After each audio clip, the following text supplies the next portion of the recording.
What's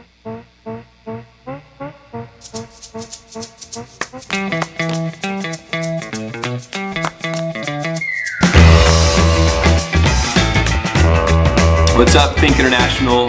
Thinking thoughts right now. Last time we talked about being a culturally relevant church, and what that means is being a church that's able to relate the gospel to the culture in which it's planted. In no way, shape, or form does that mean that we are to conform to the culture in order to relate the gospel to it. Romans 12:2 is pretty blatantly obvious, that says, do not conform to the pattern of this world, but be transformed by the renewing of your mind. And then John 17, Jesus is talking, he's praying for us, and he says that they're in the world, but they're not of the world, and he prays that we'd be protected from the evil one. And so we're not going to conform to the culture, but I believe that we should actually be changing the culture. And how we should change the culture is by becoming an incredibly strong counterculture. Counterculture, defined simply, and I have to read it, is the culture and lifestyle of those people, especially among the young, who reject or oppose the dominant values and behavior of society. For the past 50 years, we've seen countercultures and subcultures drastically shift and change and shape the society culture in which we live. The actual counterculture movement, as it was defined in the 1960s with free love, aka sex, drug use, the psychedelic music, all the crazy things that took place there, has done so much to shape society today. If you look at sexual promiscuity is more accepted now than ever before. As a matter of fact, we want to train our young people in our schools and education system on how to have safe sex, because we assume that they're going to have more than one sexual partner.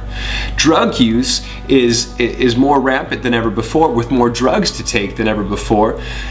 And as parents, they expect that their children are going to experiment. That's just what young people do. They experiment with drugs. And what we've seen from that today is our society's been shaped. And you want to know why? It's simply this. Those young people who were so influenced during the 60s and 70s by that counterculture movement, they got ingrained into them the values and the belief system, and they grew up and they began to shape society. And now therefore this is what we have, this is what we see.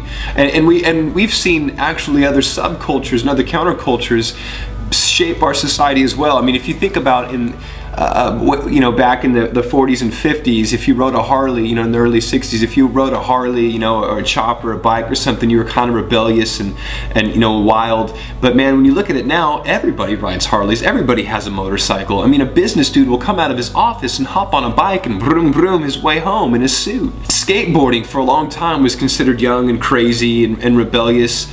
But man, now, and it had its own style. You had your own style as a skater, your own shoes, your own pants, your own clothes. And now every young person, and old person at that too, has a pair of what you call skate shoes.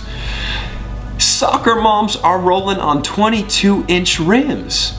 That didn't come out of like the Soccer Mom Digest. I mean, that came out of subcultures of lowriders and hip hop.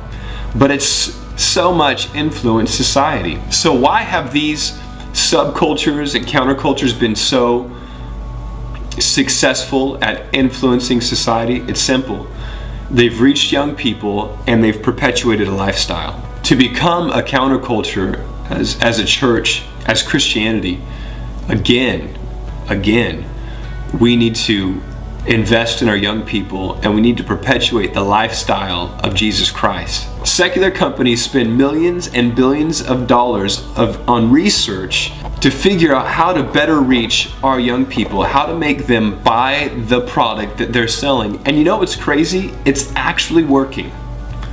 They're reaching our young people better than we're reaching our young people. If we would invest and promote Christ, it's actually what this generation needs. The lifestyle of grace, love, forgiveness, and hope It's what this generation needs. It's a lifestyle so opposite today that if our young people grabbed hold of it and began to live it out today, it would shape our tomorrows. 2,000 years ago, there was a small group of people, a counterculture, if you will, that lived in opposition to the established culture, which was Rome. In 2,000 years, that counterculture became a movement. And that movement shaped society. But somewhere along the way, it lost its zeal, its oomph, I don't know, its pizzazz, its life. I believe it's time to revive that work, to become the counterculture that Christianity once was.